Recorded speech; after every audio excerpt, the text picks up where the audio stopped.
अस्सलाम वालेकुम नाज़रीन। प्यारे नाज़रीन, आज हम आपको बताएंगे कि ईद 2026 को लेकर सऊदी अरब ने अभी क्या बड़ा ऐलान किया है और सऊदी अरब में ईद कब मनाई जाएगी। और यही नहीं, साथ ही आपको ये भी बताने वाले हैं कि हमारे देश भारत में ईद 2026 का चांद कब दिखाई देगा और फिर हमारे यहाँ पर ईद का त्यौहार कब और कितनी तारीख को मनाया जाएगा। इस पूरी खबर को सुनकर यकीनन आप सबका दिल खुश हो जाएगा। इसीलिए आज की ये वीडियो आप सभी के लिए बहुत ही ख़ास है। आप इसको आखिर तक ज़रूर देखें। और सबसे पहले, अगर आपको ईद आने की खुशी हो रही है तो आप इस वीडियो को दिल से एक लाइक ज़रूर कर दें और मेहरबानी करके इसे शेयर भी कर दें ताकि और भी लोगों के पास में ये वीडियो पहुंच जाए। तो चलिए नाज़रीन, वीडियो को शुरू करते हैं। नाज़रीन, अभी सऊदी, कुवैत और बहरीन की तरफ से ईद 2026 के चांद को लेकर एक बहुत बड़ी खबर निकलकर सामने आ रही है। इसलिए सबसे पहले तो बात करते हैं सऊदी अरब की, यानी कि सऊदी अरब ने ईद को लेकर क्या बड़ा ऐलान किया है। इसके बाद हम आपको बताएंगे कि भारत में इस साल यानी कि 2026 में ईद कब है। इसीलिए आप इस वीडियो को बगैर स्किप किए आखिर तक गौर से ज़रूर देखें। नाज़रीन, अभी सऊदी अरब की चांद कमेटी और उलमा कराम ने ये साफ कर दिया है कि इस बार यानी कि 2026 में 29 रोज़ों के बाद ही ईद का त्यौहार मनाया जाएगा। इस हिसाब से देखा जाए तो 18 मार्च 2026 की शाम को ईद का चांद नजर आने की पूरी उम्मीद है। और इस हिसाब से देखा जाए तो फिर 19 मार्च यानी कि जुमेरात के दिन सऊदी अरब में ईद का त्यौहार मनाया जाएगा। लेकिन इसके साथ ही अगर हम सऊदी अरब के मौसम विभाग की बात करें तो इस हवाले से मौसम विभाग ने इस बात को साफ कर दिया है कि 18 मार्च के दिन बहुत से देशों में सूरज को ग्रहण लगेगा। इस वजह से सऊदी अरब के मौसम विभाग ने इस बात को साफ कर दिया है कि 18 मार्च को सूरज ग्रहण होने की वजह से चांद दिखाई नहीं देगा। यानी कि सऊदी अरब में 29 रोज़े होने के बाद भी ईद का चांद नज़र नहीं आएगा। इसलिए इस बार फिर सऊदी अरब में पूरे 30 रोज़े रखे जाएंगे और इस हिसाब से फिर इस साल सऊदी अरब में 20 मार्च 2026 यानी कि जुमे के दिन ईद का त्यौहार मनाया जाएगा। तो नाज़रीन, ये तो हुई सऊदी अरब की बात। अब बात करते हैं हमारे यहाँ की, यानी कि भारत में ईद का चांद कब दिखाई देगा और हमारे यहाँ पर ईद का त्यौहार कब और कितनी तारीख को मनाया जाएगा। तो नाज़रीन, इस हवाले से हम आपको बता दें कि जैसा आप सभी को मालूम है कि सऊदी, कुवैत, बहरीन में चांद हमारे यहाँ से यानी कि भारत पाकिस्तान से एक दिन पहले दिखाई देता है। बस सऊदी अरब की इसी खबर को देखते हुए फिर पाकिस्तान की चांद कमेटी ने इस बात को साफ कर दिया है कि अगर सऊदी अरब में 29 रोज़ों के बाद ईद का चांद दिखाई दे देता है तो फिर हमारे यहाँ पर यानी कि भारत, पाकिस्तान, बांग्लादेश और नेपाल जैसे देशों में 19 मार्च 2026 को ईद का चांद नजर आ जाएगा। और इस हिसाब से फिर 20 मार्च 2026 यानी कि जुमे के दिन हमारे यहाँ पर ईद का त्यौहार मनाया जाएगा। मगर इसके बीच में हम आपको एक बात और बता दें कि सऊदी अरब की चांद कमेटी ने इसी बीच इस बात को भी साफ कर दिया है कि चांद का दिखाई देना या ना देना ये सब कुछ अल्लाह के हाथ में है। अगर किसी वजह से 29 रोज़ों के बाद ईद का चांद दिखाई नहीं देता है तो फिर 30 रोज़ों के बाद ईद का त्यौहार मनाया जाएगा। इसलिए आप इस तारीख को फिक्स ना समझें। ईद का चांद दिखाई देने तक इंतज़ार करें, क्योंकि ईद की कंफर्म तारीख तो चांद दिखाई देने के बाद ही पता चलेगी। नाज़रीन, सच में एक मुसलमान के लिए ईद की खबर सुनना एक बहुत बड़ी खुशखबरी है। इसीलिए अगर इस खबर को सुनकर आपका भी दिल खुश हुआ हो तो आप इस वीडियो को दिल से एक लाइक ज़रूर कर दें और मेहरबानी करके इसे शेयर भी कर दें ताकि और भी लोगों के पास में ये खुशखबरी पहुँच जाए। अब नाज़रीन, आपको हज़रत उमर रज़ी अल्लाह ताला अन्हु के दौरे खिलाफत की ईद का एक ऐसा वाक़या बताते हैं कि जिसको सुनकर आपकी आंखों में आंसू आ जाएंगे। इसलिए आप इस वीडियो को बग़ैर स्किप किए आखिर तक ज़रूर देखें। नाज़रीन, हज़रत उमर का दौर है, ईद का चांद दिख चुका है, सुबह ईद होने वाली है। ईद का चांद देखकर हज़रत उमर की बच्चियाँ दौड़कर अपने बाप के पास आई और कहने लगी कि अब्बू जान, सुबह ईद है, सब बच्चे ईद पर नए नए कपड़े पहनेंगे, हमारे पड़ोसी के बच्चे भी नए कपड़े पहनेंगे, इसीलिए हमें भी ईद पर नए कपड़े ला कर दो। नाज़रीन, जैसा कि हमने आपको पहले ही बताया है कि हज़रत उमर की तनख्वाह एक मज़दूर के बराबर थी। जितनी तनख्वाह एक मज़दूर को मिलती थी उतनी ही तनख्वाह हज़रत उमर को मिलती थी। इसलिए आपके पास में इतने पैसे नहीं थे कि वो अपने इन बच्चों को ईद पर नए कपड़े ख़रीद कर दे सके। हालांकि वो वक्त के खलीफा थे, बादशाह थे, सारा ख़जाना आपके पास में था, मगर उस ख़जाने में लोगों के लिए तो बहुत था मगर अपने खुद के लिए कुछ भी नहीं था। इसीलिए आपने अपने बच्चों को ये कहकर मना कर दिया कि ऐ मेरे बच्चों, मेरे पास में इतने पैसे नहीं हैं कि मैं आपको ईद पर नए कपड़े दिलवा सकूं। इसके बाद वो बच्चे अपनी माँ के पास गए और ज़िद करने लगे कि अम्मी जान, ईद पर सब बच्चे नए नए कपड़े पहनेंगे, हमें भी ईद पर नए कपड़े ला कर दो। ये सुनकर माँ की आंखें भर आई। फिर वो अपने शौहर हज़रत उमर के पास गई और कहने लगी कि देखो, ईद पर आपके पास भी नए कपड़े नहीं हैं पहनने को और हमारे पास भी नहीं है।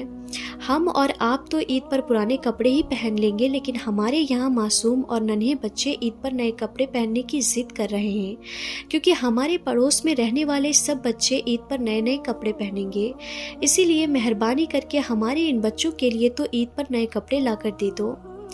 तो ये सुनकर हज़रत उमर रज़ी अल्लाह ताला अन्हु कहने लगे कि ऐ मेरी प्यारी बीवी, तुम्हें मालूम है कि मुझे बैतुल माल में से उतनी ही तनख्वाह मिलती है जितनी तनख्वाह एक मज़दूर को मिलती है।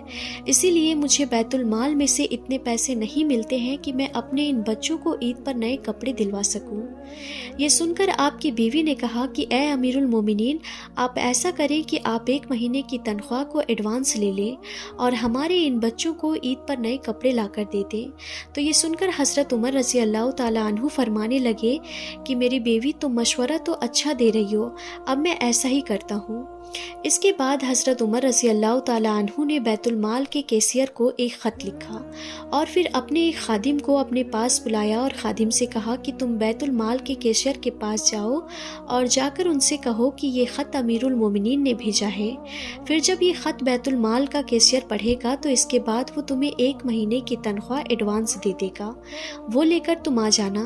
अमीरुल मोमिनीन ये बात सोच सोच कर खुश हो रहे थे कि वो तो मेरा खादिम है, वो तो मेरे इस ख़त को पढ़ते ही मुझे 1 महीने की तनख्वाह एडवांस में दे देगा। फिर हज़रत उमर रज़ी अल्लाह ताला अन्हु का वो खादिम उस ख़त को लेकर कैशियर के पास पहुंचा और उनके हाथ में वो ख़त दे दिया। उस खजांची ने देखा कि उस ख़त में अमीरुल मोमिनीन ने लिखा था कि कल ईद है, मेरे बच्चों के पास में ईद पर नए कपड़े नहीं हैं पहनने को, लिहाजा आप मुझे 1 महीने की तनख्वाह एडवांस दे दीजिए, अगले महीने काट लेना ताकि मैं अपने बच्चों के लिए ईद पर नए कपड़े ख़रीद सकूं। उस खजांची ने वो ख़त पढ़कर उस खादिम को पैसे नहीं दिए, बल्कि उसने उसी ख़त के पीछे कुछ लिख दिया और फिर उसको एक लिफाफे में बंद करके उस खादिम को देते हुए कहने लगा कि ए खादिम, ये ख़त ले जाकर वापस अमीरुल मोमिनीन को दे देना। उन्होंने 1 महीने की तनख्वाह एडवांस मंगाई है, मैंने इसका जवाब इस ख़त में लिख दिया है, लिहाजा उनको बोल देना कि वो ये ख़त पढ़ लें। इस ख़त को पढ़ने के बाद अगर फिर से वो एडवांस तनख्वाह के बारे में बोलते हैं तो फिर तुम वापस आ जाना। मैं 1 महीने 2 महीने जितने महीने की तनख्वाह के बारे में वो बोलेंगे मैं खुशी खुशी के साथ में उनको दे दूँगा। इसके बाद उस खादिम ने वो लिफाफा अपने हाथ में लिया और वापस हज़रत उमर के पास पहुँच गया। खादिम को देखते ही हज़रत उमर कहने लगे कि ए खादिम, क्या उन्होंने 1 महीने की तनख्वाह एडवांस दे दी है? तो वो खादिम कहने लगा कि ए अमीरुल मोमिनीन, पता नहीं उन्होंने इस लिफाफे में क्या रखा है, मुझसे कहा है कि इसे ले जाकर अमीरुल मोमिनीन को दे देना। हज़रत उमर ने फिर वो लिफाफा अपने हाथ में लिया और जल्दी से उसे खोलकर देखने लगे। हज़रत उमर ने देखा कि उस लिफाफे में उन्हीं का लिखा हुआ वो ख़त है और उसके पीछे कुछ लिखा है, जिसको पढ़ते ही हज़रत उमर की आंखों में आंसू आ गए, क्योंकि उस कैशियर ने ख़त के पीछे लिखा था कि ए अमीरुल मोमिनीन, आपका हुक्म सर आँखों पर, आप 1 महीने की तो क्या अगर 5 महीने की भी तनख्वाह एडवांस में मांगते तो मैं आपको खुशी खुशी देने के लिए आज़ाद हूँ, यानी कि मैं आपको देने के लिए तैयार हूँ। मगर ए अमीरुल मोमिनीन, आपने ख़त में लिखा है कि मेरे बच्चों के पास में ईद पर नए कपड़े नहीं हैं, उनको ईद पर नए कपड़े दिलवाने हैं, इसीलिए मुझे 1 महीने की तनख्वाह एडवांस दे दीजिए, अगले महीने में काट लेना। लेकिन आपने ये नहीं लिखा कि अगले महीने तक अगर आप जिंदा ना रहें, यानी कि खुदा न खास्ता अगले महीने से पहले ही आपका इंतकाल हो जाए, तो फिर इन पैसों को देने वाला कौन होगा, यानी कि इस महीने की जो एडवांस तनख्वाह आपके पास में जाएगी उसको फिर वापस कौन करेगा। इस बात का जमानती कौन है? फिर इन पैसों को बैतुल माल में जमा कौन कराएगा? ये बात पढ़ते ही हज़रत उमर रज़ी अल्लाह ताला अन्हु घबरा गए। आप खुदा के खौफ से लरज़ उठे और कहने लगे कि ए खादिम, मुझे ये पैसे नहीं चाहिए। अगर आज मेरा ये कैसियर इतना समझदार ना होता तो आज उमर हलाक हो जाता। इसके बाद हज़रत उमर ने अपनी बच्चियों से फरमाया कि ए मेरी प्यारी बच्चियों, ईद नए कपड़े पहनने का तो नाम नहीं है। आप अपने इन्हीं कपड़ों को धुलकर ईद पर पहन लो, आपकी ईद हो जाएगी। नाज़रीन, काश ये वाक़यात मोदी ने पढ़े होते, काश ये वाक़यात योगी को भी पता होता तो उनको भी पता चलता कि इस्लामी हुक्मरानों की तारीख़ कैसी गुजरी है। क्योंकि ये तो 10-10, 20-20 लाख का सूट पहनकर अमेरिका के प्राइम मिनिस्टर का स्वागत करने वाले हैं। इन्हें क्या पता कि हुकूमतें कैसे चलती हैं। हुकूमत चलाना अगर सीखना है तो सीखो हज़रत उमर से, जिन्होंने कहा था कि अगर मेरे दौरे खिलाफत में दरिया के किनारे अगर एक कुत्ता भी भूखा मर जाए तो उसका भी हिसाब कल उमर को देना पड़ेगा। इसके अलावा नाजरीन, आप ये भी याद रखें कि ईद के लिए नए नए और उम्दा कपड़े होने कोई ज़रूरी नहीं है। ये कोई ज़रूरी नहीं है कि ईद पर नए नए कपड़े होंगे तभी ईद होगी, बल्कि आपके पास में घर में जो सबसे उम्दा कपड़े हों, वो पाक साफ़ हों, आप उन्हें भी ईद पर पहन सकते हैं, आपकी ईद हो जाएगी। इसके अलावा आप ये भी याद रखें, ईद पर अगर नए कपड़े नहीं पहनते हैं तो आपको कोई गुनाह भी नहीं होगा, क्योंकि ईद पर नए कपड़े पहनना कोई फ़र्ज़ और वाजिब नहीं है। मगर आजकल तो देखने में आता है कि जैसे ईद नज़दीक आई तो लोगों में नए नए कपड़े पहनने की होड़ लग जाती है। वो इतने का जोड़ा ख़रीदा है तो मैं भी इतने का जोड़ा लूँगा, इस तरह की हुड़ मच जाती है।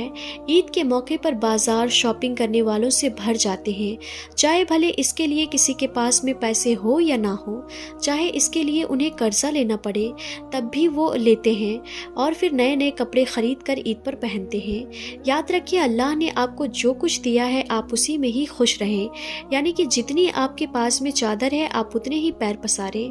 कहने का मतलब ये है कि आप ईद के मौके पर कोई भी दिखावटी काम ना करें, आप ईद के मौके पर कर्जा लेकर ईद की शॉपिंग ना करें, वरना फिर आपको बहुत बड़ी परेशानी का सामना करना पड़ सकता है। और खुदा न खास्ता अगर आपने किसी से कर्जा लेकर ईद पर शॉपिंग कर ली, नए नए कपड़े खरीद लिए और फिर अगर आप उसे वापस ना चुका सके, यानी कि आप अपना वो कर्जा नहीं उतार सके और इस बीच अगर आपको मौत आ गई, तो फिर अल्लाह के घर में आपकी सख्त पकड़ होगी। अल्लाह के यहाँ आपको एक एक पाई का हिसाब देना पड़ेगा। लिहाजा आप ईद के मौके पर ऐसी गलती भूल कर भी ना करें। नाज़रीन, उम्मीद करती हूँ कि आज की हमारी ये वीडियो आप सबको पसंद आई होगी। अच्छी लगी हो तो आप इस वीडियो को दिल से एक लाइक ज़रूर कर दें और मेहरबानी करके आप इसे अपने दोस्तों में शेयर भी कर दें, ताकि और भी लोगों के पास में ये वीडियो पहुँच जाए। प्यारे नाज़रीन, सबसे पहले आप सभी को और आपके पूरे परिवार को हमारी तरफ से ईद उल फित्र की दिल से मुबारकबाद। अल्लाह ताला आपकी हर खुशी पूरी करे, आपकी हर दुआ कबूल करे और आपके घरों में हमेशा खुशहाली रखे। अब सीधी बात करते हैं, क्योंकि आज की जो ये वीडियो है बहुत ही ख़ास है और इसमें हम आपको वो सच बताने वाले हैं जो अभी सोशल मीडिया पर अलग अलग तरीक़ों से फैलाया जा रहा है। कोई कुछ बोल रहा है, कोई कुछ बोल रहा है, लेकिन असली बात क्या है वही आज साफ होगी। अभी सबसे ज़्यादा जो चीज़ वायरल हो रही है वो है ईद के चांद को लेकर खबर। कोई बोल रहा है कि सऊदी अरब में ईद 19 मार्च को है, कोई बोल रहा है 20 मार्च को है और कुछ लोग तो सीधा तारीख फिक्स करके बता रहे। लेकिन यहाँ सबसे पहले एक ज़रूरी बात समझ लें, ईद की तारीख कभी भी पहले से तय नहीं होती। ये कोई कैलेंडर का त्यौहार नहीं है, ये चांद पर चलता है और चांद जब तक नज़र नहीं आता तब तक ईद का ऐलान नहीं होता। अब समझे पूरा मामला क्या है। सऊदी अरब में हर साल चांद देखने के लिए कमेटी बैठती है और वही ऐलान करती है कि चांद दिखा या नहीं, उसी के हिसाब से ईद तय होती है। इस बार भी यही होगा। अब कुछ लोग ये बोल रहे हैं कि 29 रोज़ों के बाद ही ईद होगी, लेकिन ये भी पूरी तरह पक्का नहीं होता, क्योंकि अगर 29वें रोज़े की शाम को चांद नज़र आ जाए तो ईद अगले दिन होती है और अगर चांद नज़र ना आए तो फिर 30 रोज़े पूरे किए जाते हैं। यानी कि यहाँ भी आखिरी फैसला चांद पर ही निर्भर करता है।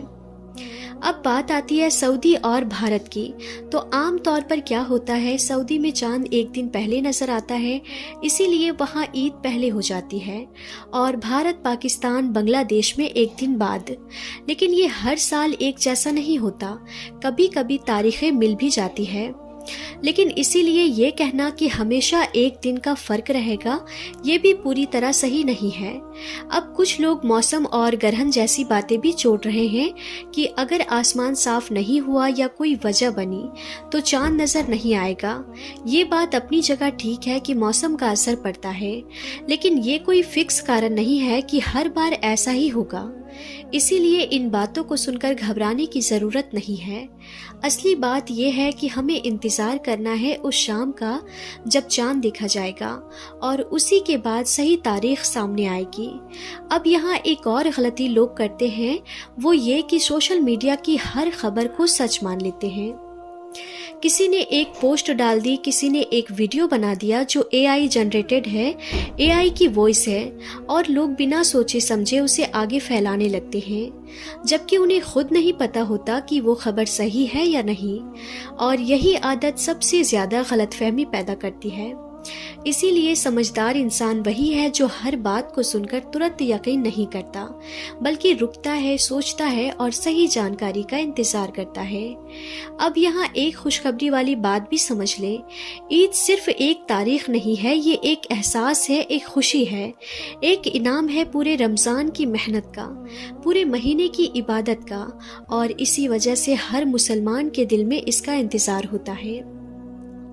लेकिन ये इंतज़ार भी सब्र के साथ होना चाहिए, क्योंकि इस्लाम हमें सिखाता है कि हर चीज़ सही वक्त पर ही होती है। अब आते हैं उस हिस्से पर जो सबसे ज़्यादा ज़रूरी है और जिसे अक्सर लोग नज़रअंदाज कर देते हैं।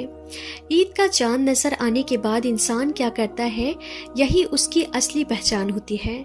कुछ लोग क्या करते हैं, जैसे ही चांद दिखा तुरंत शोर, हंगामा, पटाखे, नाच गाना और ऐसी चीज़ें शुरू कर देते हैं जो इस्लाम की सादगी के खिलाफ है। जबकि असल में उस वक्त क्या करना चाहिए, अल्लाह का शुक्र अदा करना चाहिए, दुआ करनी चाहिए और ये सोचना चाहिए कि हमें एक और मौका मिला है। अब अगर इंसान उस वक्त ही गलत रास्ते पर चला गया तो फिर पूरे रमज़ान की मेहनत का क्या फ़ायदा। अब दूसरी बात, फिजूल खर्ची।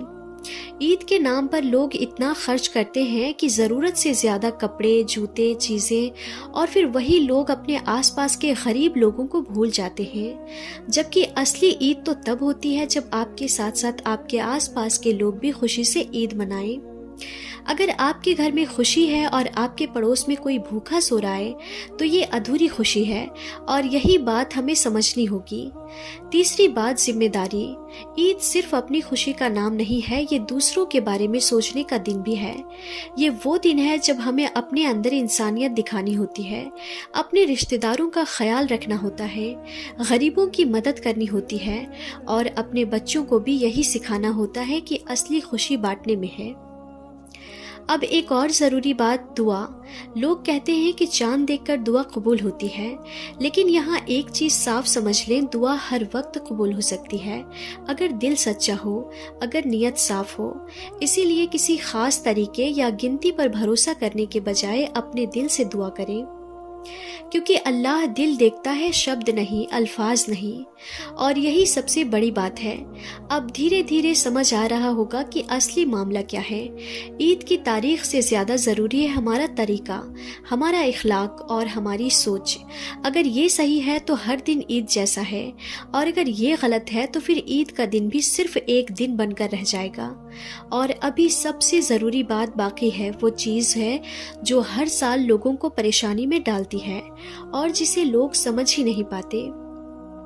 नाज़रीन, और एक बात जो बहुत कम लोग समझते हैं वो ये है कि ईद का असली मतलब सिर्फ नए कपड़े पहनना और अच्छा खाना नहीं है, बल्कि अपने अंदर बदलाव लाना है। पूरे रमज़ान में हमने अपने आप को रोका, अपने गुस्से को कंट्रोल किया, अपनी नज़रों को बचाया, अपने दिल को साफ करने की कोशिश की। लेकिन अगर ईद के दिन ही हम वही पुरानी आदतों पर वापस आ गए तो फिर उस पूरे महीने की मेहनत का क्या फ़ायदा। इसीलिए ज़रूरी है कि जो अच्छी आदतें हमने रमज़ान में सीखी है उन्हें ईद के बाद भी जारी रखें, क्योंकि असली काम रमज़ान के बाद शुरू होता है। اب ایک اور ضروری چیز سمجھیں، رشتے۔ آج کے وقت میں لوگ اپنے رشتہ داروں سے دور ہوتے جا رہے ہیں، چھوٹی چھوٹی باتوں پر رشتے ٹوٹ جاتے ہیں، لیکن عید ایسا موقع ہے جب ہم ان رشتوں کو جوڑ سکتے ہیں جن سے ہم دور ہو گئے ہیں۔ ایک فون کر لینا، ایک میسج بھیج دینا یا خود جا کر مل لینا، یہ چھوٹی چھوٹی چیزیں بہت بڑا فرق ڈالتی ہے اور یہی چیز دل کے قریب لاتی ہے۔ اب بات آتی ہے بچوں کی۔ بچے جو دیکھتے ہیں وہی سیکھتے ہیں۔ اگر وہ دیکھیں گے کہ ان کے گھر میں صرف دکھاوا ہے، صرف خرچ ہے، تو وہی سیکھیں گے۔ لیکن اگر وہ دیکھیں گے کہ ان کے ماں باپ غریبوں کی مدد کر رہے ہیں، رشتہ داروں کا خیال رکھ رہے ہیں، تو وہی ان کے اندر بھی آئے گا۔ اسی لیے اس عید صرف خود کے لیے مت سوچے، اپنے بچوں کے لیے، فیوچر کے لیے بھی سوچو، انہیں صحیح راستہ دکھائیں۔ اب آخری بات اور سب سے گہری بات، نیت۔ ہر کام کی اصلیت اس کی نیت پر ہوتی ہے۔ اگر آپ کی نیت صاف ہے، آپ سچ میں خوشی بانٹنا چاہتے ہیں، سچ میں اللہ کو راضی کرنا چاہتے ہیں، تو آپ کا چھوٹا سا کام بھی بہت بڑا بن جاتا ہے۔ اور اگر نیت ہی غلط ہے، صرف دکھاوے کے لیے ہے، تو بڑا کام بھی خالی رہ جاتا ہے۔ اسی لیے اس بار اپنی نیت کو ٹھیک کریں، اپنے دل کو صاف کریں اور پھر دیکھیں کیسے آپ کی عید بدل جاتی ہے۔ اب آخر میں ہم اللہ تعالیٰ سے دعا کرتے ہیں کہ یا اللہ ہم سب کی روزے، نمازیں اور عبادتوں کو قبول فرما۔ یا اللہ ہمارے دلوں کو صاف کر دے، ہمارے گھروں میں محبت اور برکت عطا فرما۔ یا اللہ جو پریشان ہیں ان کی پریشانی دور کر دے، جو بیمار ہیں انہیں شفا عطا فرما، جو تنگحالی میں ہیں انہیں آسانی عطا فرما، اور ہمیں ایسا بنا دے کہ ہم صرف اپنی نہیں بلکہ دوسروں کی خوشی کا بھی خیال رکھنے والے بن جائیں۔ یا اللہ اس عید کو ہمارے لیے رحمت، برکت اور خوشیوں کا ذریعہ بنا دے۔ آمین یا رب العالمین۔ پیارے ناظرین، کمنٹ باکس میں آمین ضرور لکھیں اور اس ویڈیو کو عید سے پہلے سب کے ساتھ ضرور شیئر کریں۔ تو آج کی اس ویڈیو میں بس اتنا ہی، ہم پھر ملتے ہیں کسی نئی ویڈیو کے ساتھ، تب تک کے لیے خدا حافظ۔